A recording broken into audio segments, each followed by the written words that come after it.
उजने आणि वीर धरणातून सोडण्यात आलेलं 1,35,000 क्युसेसचं जे पाणी आहे त्याचं भीमा नदी पात्रात आलेलं आपल्याला पाहायला मिळतंय। खरं तर कालपासून पूरजन्य परिस्थिती निर्माण झाली होती। काल जवळपास 135 कुटुंबांना सुरक्षित स्थळी स्थलांतरित करण्यात आलं होतं, परंतु काल रात्री पाणी वाढल्यामुळे जवळपास 450 कुटुंबांना स्थलांतरित करण्यात आलं आहे। एकंदरीत आपण पाहिलं तर श्रावण महिना आहे, श्रावण महिन्यामध्ये हा शेवटचा आठवडा असल्यामुळे पंढरपूरमध्ये विठ्ठलाच्या दर्शनासाठी भाविक येत असतात।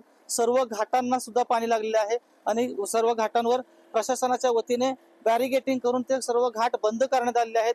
गोपाळपूर पासला पूल असेल हा सुद्धा पाण्याखाली गेलेला आहे। चंद्रभागेमधले जो जुना ब्रिटिशकालीन पूल आहे तो सुद्धा पाण्याखाली गेलेला आहे। आपण एकंदरीत पाहिलं तर आता पूरजन्य परिस्थिती आहे।